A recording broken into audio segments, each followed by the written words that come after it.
ఆస్తి కోసం తనను తన కుమారుడిని సొంత కుటుంబీకులే చంపుతామని బెదిరిస్తున్నారని ఓ వృద్ధురాలు కంటతడి పెట్టుకుంది. కాకినాడ జిల్లా పిఠాపురం నియోజకవర్గం ద్వారకపూడిలో పంతంగి సూర్యనారాయణతో సుశీలకు పెళ్లైంది. వీరికి ఒక కుమారుడు.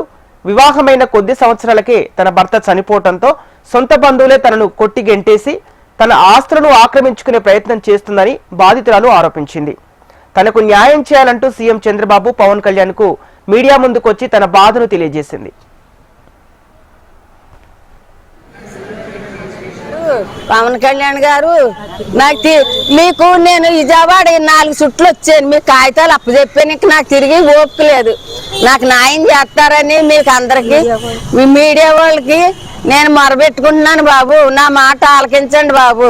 10 రూపాయలు డబ్బులు లేవండి నాకు. వేసుకున్నాం మందు లేదండి, ఉంటాకి ఇల్లు లేదండి, తింటాకి తిండి లేదండి. నేను అలా అయిపోయానండి. నేను రోడ్డు పాయింట్ లో కూకుని ఉన్నానండి. నాకు బాగా నేర్పండి, గుండె జబ్బండి, నాకు బ్లడ్ షుగర్ అండి, బీపీ అండి, ఇంత మందులు కట్టుందండి. మందులు లేక ఇవాళ మంచాన్ని పడిపోయానండి. నాకు మాట్లాడి ఓపిక కూడా లేదండి. ఒక్కసారి నా దయించి నాకు న్యాయం చేస్తారని నేను మీడియా వారికి నేను మొరబెట్టుకుంటున్నానండి బాబు.